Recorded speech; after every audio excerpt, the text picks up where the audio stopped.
Never mind. Welcome, guys. This is MyMMANews.com. I'm here with Brye Anne. Hello. And we're going to talk about Brye Anne's fight coming up April 15th. So before we get into the fight, Brye Anne, tell us a little bit about what you've been up to recently. Last time you fought was 2015. Tell us a little bit about your time off. So it was a whirlwind of time off. Right after the fight, I had pneumonia. I've never had an injury in the cage or any ring, sparring, anything, but pneumonia. I cracked 2 ribs from coughing. I tore the muscle off the breastbone from coughing. So it was a really, really long recovery time. That really stunk. And then I was switching trainers. It was kind of hard, you know. Eric Olson and we had a falling out, and I couldn't really find a gym that I felt comfortable with. And then we became friends again because he's like a brother to me. When Eric and I fight, it's worse than any cage fight, and you can imagine. We want death and blood, and then we become best friends again. So he kind of brought me back into it. I was going through a lot personally. I got into a really bad, mentally abusive relationship that was probably the worst time of my life, and he got me out of it with training again, and training and fighting really saved my life because I was down a rabbit hole of depression and not even knowing who I was anymore. And so Eric saved me by bringing me back into training.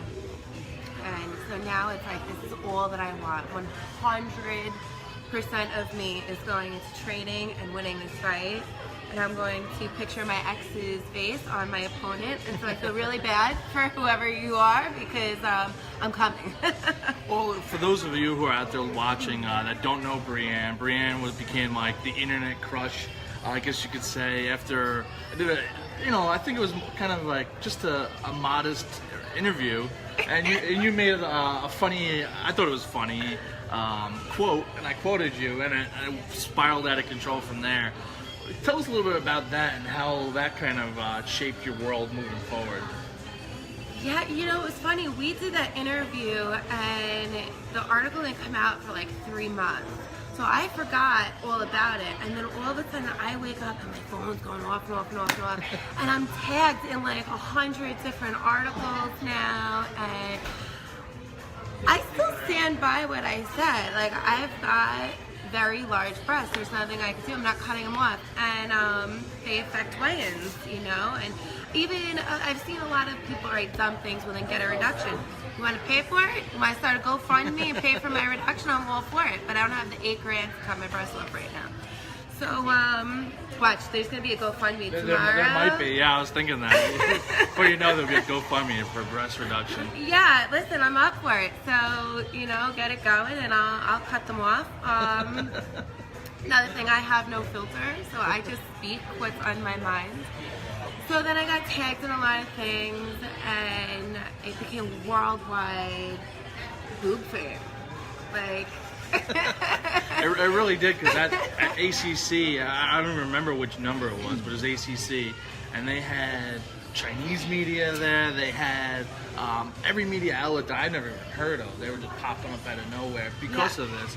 And I remember writing that article, and the next day that it was released, people went nuts for it. Like, BJ Penn wrote this ridiculous article, and then Barstool Sports picked it up, and ESPN, CNN, everyone was carrying it. I was in Playboy, Maxim, which, I mean, I'm still really girly. Like, I love to fight, but I'm still girly. Like, on my way here, I was screaming, "Where's my eyelashes?" which I never found. And so, to me, being mentioned in, like, Playboy and Maxim, I'm like, yes, I made it! And you didn't have to take your clothing off. Yeah. So that was pretty cool. Yeah, it was a pretty wild ride. But then you like you said, you had some injuries and everything. You switched camps. You've gone through a lot personally. Tell us what kind of drew you back in to kind of get back into it outside of, just because there's a lot that goes into it. It's not just going to show up and fight. You got to train. There's a lot. I train 6 days a week. I switched fight camps, and this has nothing to do with bad blood with Eric. Eric and I are still best friends. He was texting me this morning, asking me about football. It's just that he's very busy with bare knuckle brawls over in England. So his time and my time, they just can't seem to coordinate. And like you said, it's more than just showing up. You know, I'm training all night long. I get out of work and I go straight to the gym. You know, I'm picking it up. I'm going to be training twice a day sometimes now. I'm training with Cormac MMA and Tommy English, who he's incredible. He's a Bellator MMA fighter as well. Yeah, Tommy English, he's going to be fighting with Bellator in February. It's on a Friday in Connecticut, which I'll be going to. I'm really, really excited for. And he's bringing a whole new aspect of footwork. So I'm excited for this fight because there's going to be a whole new side of me. Normally, I don't move. I just kind of stand there. And I'll hit you, and then I'll take your punches, and then I'll hit you harder. This is going to be a lot of getting out of the way after. It's a whole new concept for me. Hit and move. Who knew? So I'm really excited about that. I'm also doing Saturdays with Bobby Campbell. Bobby Campbell has been great. I ran into him at one of Eric Olson's fights. Okay. And we started talking, and he was like, listen, why don't you fight in April? And I was like, yes, let's do it. And it was life-changing. It's my whole world now is, did I get enough protein today? And I went vegetarian, which has been very hard. So it's like my whole world is different. So and I'm fighting at a lower weight. This is going to be the lowest. So to Paige Leon, you didn't get that low fight. She wanted me to fight at 150, so we did 155. I'm going to 147 for this. Okay. And I don't know if I can give the middle finger on. You can do whatever you want. Paige, fuck you. You wanted me to go lower. Kiss my fucking fat ass that's filled with cannolis, because I'm going lower for somebody else.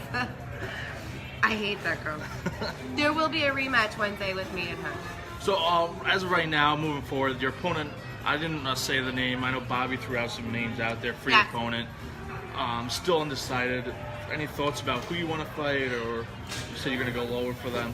Yes, I'm going to do 147 for this, which it's tough for me, but I'm doing it. It's every day working with 2 different trainers. I'm getting my weight down. I'm down 8 pounds from last month, so it's good. Getting there. And we threw out a challenge to a girl who's fighting in January. Okay. So the deal from what I hear is as long as there's no major injuries for her fight, she's going to agree to it. Which I really want to fight her because she's a die-hard Redskins fan, and I am a die-hard Giants fan. So I'm coming for that. She seems very sweet. There's no bad blood or anything. I'm looking forward to a nice competition, but I'm still coming, and I'm still gonna beat you. So. Now, where do you feel you've improved in your game since with the time off and a new trainer? Bobby's a 7-time world kickboxing champion. Where do you believe you've improved? I'm doing a lot with strength and conditioning right now, and I'm building up my strength, and that's something that we didn't really do before. We did a lot of cardio and a lot of fight training. But I'm bringing a whole new aspect of 3 nights a week doing just strength and conditioning. And then Bobby has me doing a lot of footwork, and Tommy has me doing a lot of footwork. We're doing a lot of defensive drills right now.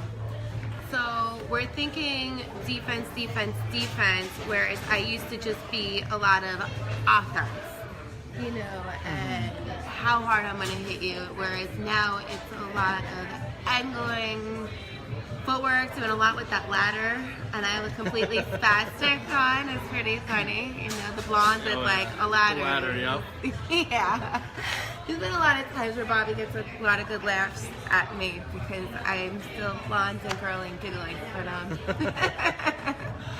But yeah, no, I'm bringing a lot to this fight with 2 new trainers, with Bobby and with Tommy. They're incredible fighters that I have so much respect for, and they're whipping me into shape.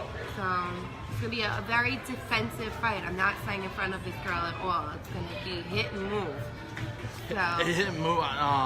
The girl that you're speaking of, I've seen her fight. She's very competitive as well. What can you expect out of this fight? Like, obviously you're going to go in with the mentality to win, but what can you expect from yourself in the fight? I know she comes from a very big karate background.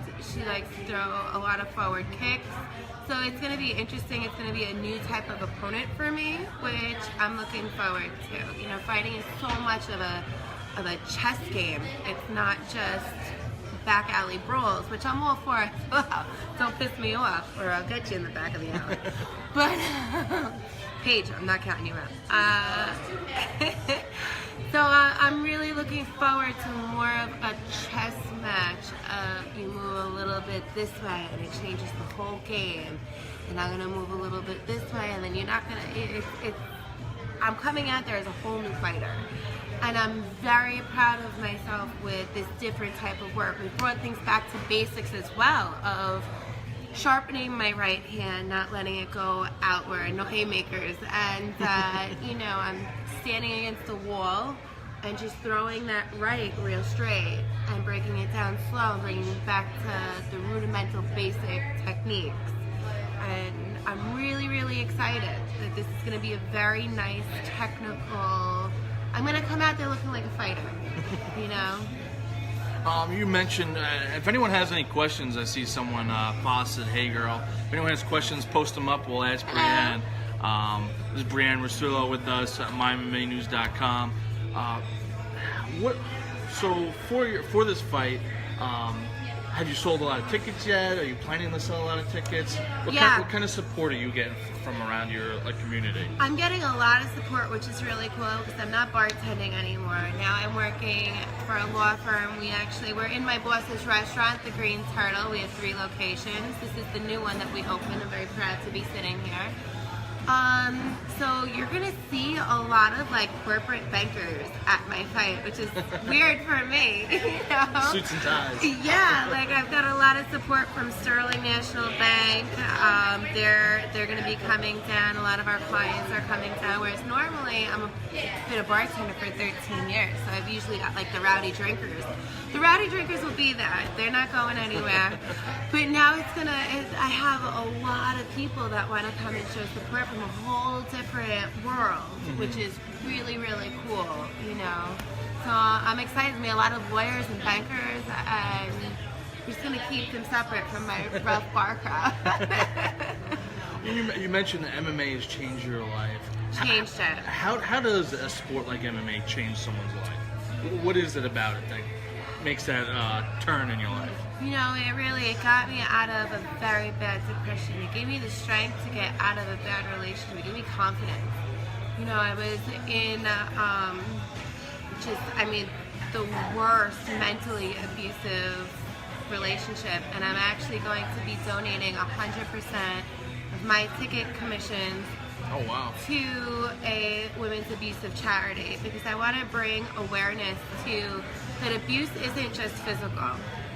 And a lot of the times in that relationship, I kept thinking, if he hits me, that's my line in the sand. If he hits me, I'm gone. But when it comes to mental abuse, you make excuses for it. And I just started feeling like I was nothing, and he didn't allow me to train and fight. It wasn't allowed. So when I got back into training and I got my confidence back, I was like, I'm Brye Anne. I am amazing. And you go to the gym and you set personal goals for yourself, and you start seeing yourself beat these goals. Maybe you can only do so much time on the bag, and then the next time you're doing more time on the bag, and you create bonds with the people that you're training with, and you cheer each other on. You know, at Tommy's gym, when I do strength and conditioning, I train with 2 other girls, and everyone's on a different level, and I've never done a pull-up in my life. If you really want to laugh, I'll bring the camera there, because I can't do a pull-up to save my life. Tommy's hoisting my fat ass up, and you got the other girls cheering you on like, you could do it, you know, and the next time in the gym I was able to do one, still with Tommy's help. But it's cool, it's a family, and you're training, and you're not drinking, and you're not eating foods that, you know, alcohol just, wonders with depression in the wrong way. So, you know, when you're training, you're just bettering your life, and your hormones in your head are all about positivity, and it's life-changing. It is life-changing, and you surround yourself with a great camp that, you know, I'm getting over a cold, and I went in after being sick, and they're just like, you know, they're still rallying behind you, and it's just great. You can't wait to get back into the gym and feel good. You get on the scale, you see curves again, and not just curves up here. I see it going in the waist. So it's life-changing. Now, you mentioned that you're going down in weight to fight at 145 to 147, that area. You're also a pastry cook or chef that, for those who don't know, online you'll see Brye Anne has tons of, you know, cakes and everything else that you make. Tell us a little bit about, and you just said the page, kiss my cannoli-filled ass. We know, we know you can quote me on that. I like that too. I do kiss like that. my cannoli-filled ass page, because I'm coming for you for a rematch one day. Tell us about, I guess, the challenges of cutting weight while being a pastry chef.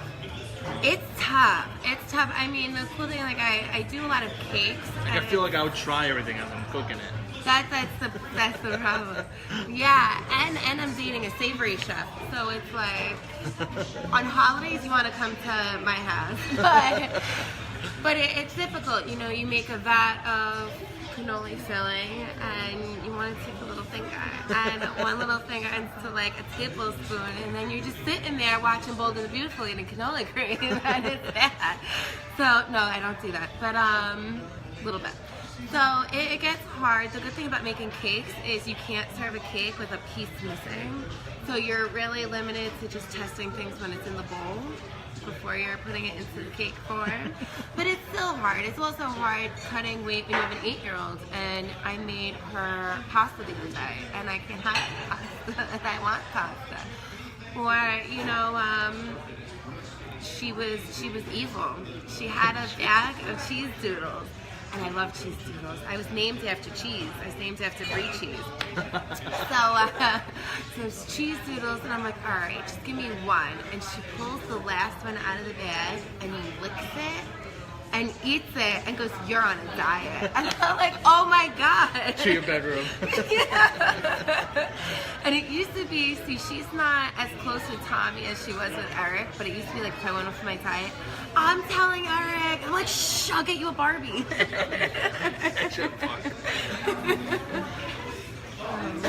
So, hi, Sarah. So you have, you know, all this going on as well. How is it balancing all this? Because this isn't easy. Training all the time. How often do you train? It's not easy. I was having like a mental breakdown on my way here because I'm always, my house is such a mess. I have no time to clean it. And I was turning my garage into a gym, but it's way too cold out. I know that people watch all around the world. New York, it's freezing outside. So I'm now moving everything into the sunroom. So I have like boxes from Everlast all over my living room. It's just like, it's a disaster. And I have zero time for anything other than training. And that's the decision that you make. You know, it's really cool to, you know, I look at McGregor, who I'm the biggest McGregor fan. Yeah, you went out to Vegas Bobby, for that. fan. Yeah, you went out to Vegas for a McGregor fight. Yeah, that was the most amazing experience in the world. Oh my God! Even though he lost, it was just like being around so many like diehard fans. Whether you were there for Mayweather or McGregor, it was so much fun. But my whole day is making sure that I'm eating the right stuff, and that I'm training, and I'm getting enough sleep. I'm being in so many different areas of Long Island every day that today I finally had a breakdown of like, I don't want to go anywhere. You know? So it gets rough, but at the end you make your decisions. And you know, one of my favorite songs is by Hozier, Arsenal Lullaby, and it says, all you have is your passion and your fire. And everyone can say they want to be a fighter. Everyone can wrap their wrists and hit a heavy bag. But there's so much that goes into being a fighter, and that's a decision that you have to make. And it's, whether you want to be a fighter or you want to be a pastry chef, you know, I went to school, I went to culinary school, it was tough. You have to do the ABCs to get into your goal. And it comes with dedication and, you know, sweat, tears, and blood. You know? So I guess take us through a little bit about. I just drew a brain fart. Sit next to the blonde and rubbing off on you. Well, it takes a lot though to go from bouncing around from place to place. You have your daughter with you. You have to bring her to where she needs to be as well. So I give you a lot of props for that as well, because it's not easy. It's very difficult to get from Comac to Amityville to bounce around. And I don't even think you live really close out here, do you? No, I live in Bayville, and which is a pretty good hike. You have to like cross a bridge to get to my town. We're like this big, but I love Bayville. It's a beautiful place. Now you work for a law firm. Tell us what is the future for you? How many more times do you want to fight? Is this the only fight you want to do? Oh, no. This is my passion, and it's funny because my boss is just like, what do I have to do to make you not fight? There's nothing you can do to make me not fight. I love it. I want to get a belt. So, Bobby, if you're hearing this, we're going to make that happen one time. And I'm not going to stop. I want a belt. Coming home with some bling. Some bling bling. Something you can wear around on a normal day. Yeah, I'm gonna be like Mr. T though. I'm gonna like hang it on my neck. Tell us a little bit about who inspires you to do this, and just in life in general. My daughter is one of my biggest inspirations. I like setting a good example for her, and sometimes that's hard for me. I have a no-filter mouth. I fly off the walls with, anger, not towards her, but towards other people. And it's been a way to corral my anger and everything, and stay out of trouble. But she gets to see dedication to something, and I think that even my loss was a good lesson for her that we can't win everything, and if we do win everything, it's not fun, because then what are you doing it for? You have to take your losses and turn it into more of a dedication to something. And what's some of your favorite UFC women fighters? I love Ronda. Yeah. I do. I don't think that she handled her last, losses very well, and I lost a lot of respect for her with that, because like I was saying, you gotta take your losses. Yeah. And you lick your chops and you get back in there. She did get back in there, but then she just kind of like fell off a little bit, and I don't think she handled the media after her losses very well. I think that she could have been a bit of a role model in such a different way. Like, she was a role model, she got women into this sport, which was awesome. But now you have the biggest media out there. You're the biggest female fighter. And I would have liked to see a little bit more from her with that. Yeah, Ronda's my favorite. There's not, do you watch MMA often outside of? Yeah, okay. I'm more of a boxing fan, and who are some of your boxing favorites? I grew up watching Tyson, and it was funny, we were in the gym the other day, and Bobby was like, I want you to do, a hook and then an uppercut, and I'm like, oh, you want me to do a Tyson? He's like, no one ever gets that. I'm like, I grew up watching boxing with my dad. So, I like the old school. Jake LaMotta was my hands-down favorite boxer of all time. Rest in peace, he just died this last year. Yeah. He was my favorite, Raging Bull, crazy Italian. Great movie. So tell us, you said you're a big McGregor fan. I love McGregor. What attracts you to him? Because people either love him or hate him. I know. I like that he came from nothing. I love that he laughs nonstop. And I like to laugh. And I think that you have to get through life laughing. Definitely. You do. And he makes things fun. I think that after he loses, he has that respect for his opponent. And you see that. And yes, he could be a jackass leading up to a fight, but when it comes down to it, he has so much respect, and it comes after you see him fight. He knows how to sell things, so do I. I talk about my boobs all day long. I know how to sell things. You know, but you then have to have a serious side, and he does. And I love his dedication to his girlfriend and his child. He's an amazing father. He brings a lot of outside aspects that I love in a person to fighting. So. Awesome. And so when you went to Vegas, who did you go with to Vegas? Did you go by yourself? Or? No, I was gonna go by myself, which everyone thought was a terrible idea because I get myself into a lot of trouble. Just lots of trouble. So my boyfriend came with me, and I was a handful, so it was good that he came. I was definitely a big handful, and he's got the patience of a saint, so... Vegas was a lot of fun. Tell us a little bit about the atmosphere out there, because we know it was kind of nuts. All the Irish fans were running around with the flags and singing the Conor McGregor song, and then you had all the Mayweather fans out there that've been out there forever. Everyone Vegas got along, though. It was the coolest experience because everyone was so happy to be there. And, you know, at one point I was like, this could be really bad. Like, people could really break out into, like, little sub fights. And, no, everyone really got along. It was a great experience, and the energy, the weigh-in was the most fun that I've ever had. I made friends with people in Ireland. I had no idea what they were saying, but we were hugging each other and drinking. I wasn't training at the time, so I drank a lot of alcohol. I didn't eat a lot. It was just alcohol. I passed out before dinner twice. And then woke up and I need another drink. Sounds like a great time. Yeah, I went to Oscar. The only time I did eat, I went to Oscar's Steakhouse in the Plaza Hotel. That was the best dinner I've ever had. It was so good. And it was right on Fremont. It was in downtown. One of my boss's clients.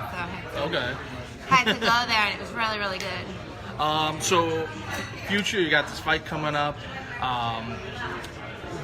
So, I want to fight in Vegas one day. You want to fight in Vegas one day? Yeah, we're going to throw that out there, too. Because you were supposed to fight in China or Japan, and then because you got injured and you got sick, that just never kind of came to fruition. What was that like, kind of being a part of that with the World Series of Fighting Global? It was really cool. Jason Lilly extended that opportunity, and I keep in touch with him. He's given me nothing but support along the way. I would really like to start traveling the world and fighting and training more, whether it's going to Thailand to train for maybe a week or two. It's hard with my daughter. I can really only get away for a week and a half. But I really want to travel. I want to travel the world.